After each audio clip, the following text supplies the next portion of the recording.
Have you heard of those three letters RFL? Reason for leaving? I'll talk about that more in this video. I'm Anne-Marie Segal. I'm an executive coach and resume writer. Been coaching for 10 years. Before that, I was an attorney for 15 years. Reason for leaving. I can tell you my reason for leaving law practice, which is that I loved being a lawyer until one day I didn't anymore.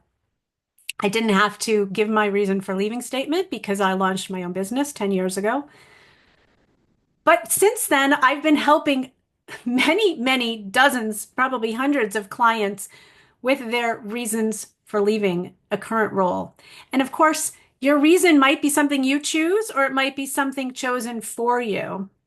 This video series, Making Your Comeback, is really directed at the tens of thousands of people who've been laid off in spring 2025 in the United States, but open to anyone.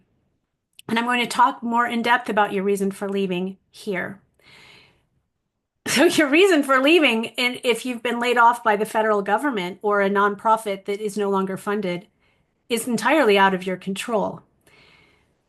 It's not a huge story to tell. You're not talking about there was, you know,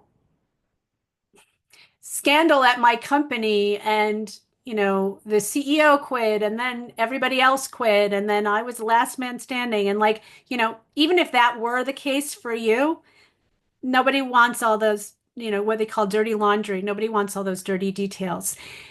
If you've been laid off as part of, the recent HHS 10,000 laid off shortly before I made this video, there's not a lot of story that you need to tell because people have read it in the news. Um, a short statement, I was part of thousands of those laid off. That's about it. That's the story you need to tell. The important things are how you tell it and not having negativity around it, you know. Well, what happened is, that's not going to draw someone in. They're going to tell by your body language, you're pulling back, you're, you know, taking in this deep breath because you're about to say something dramatic.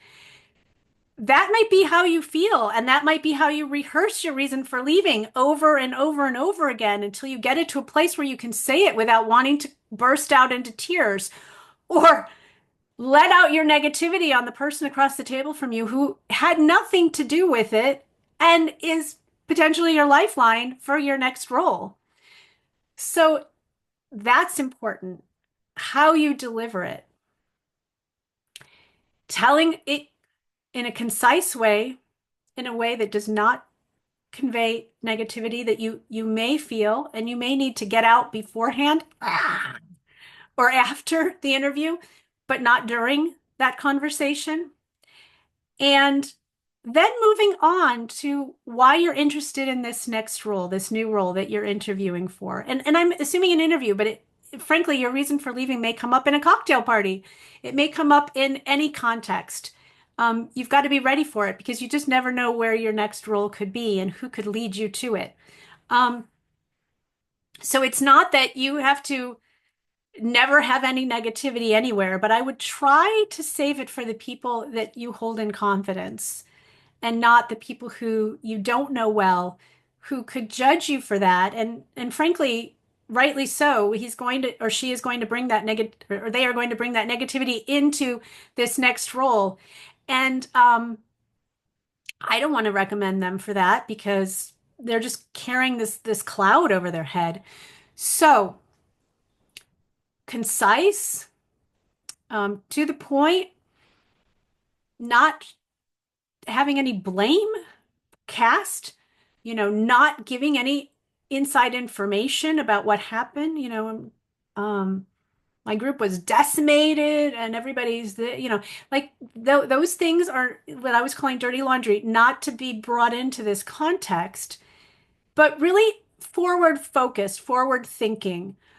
How can I take this bad experience that happened to me and turn it into something where I can make something new for myself. That's the attitude that you want to take and the tack that you want to take in terms of presenting your RFL or your reason for leaving.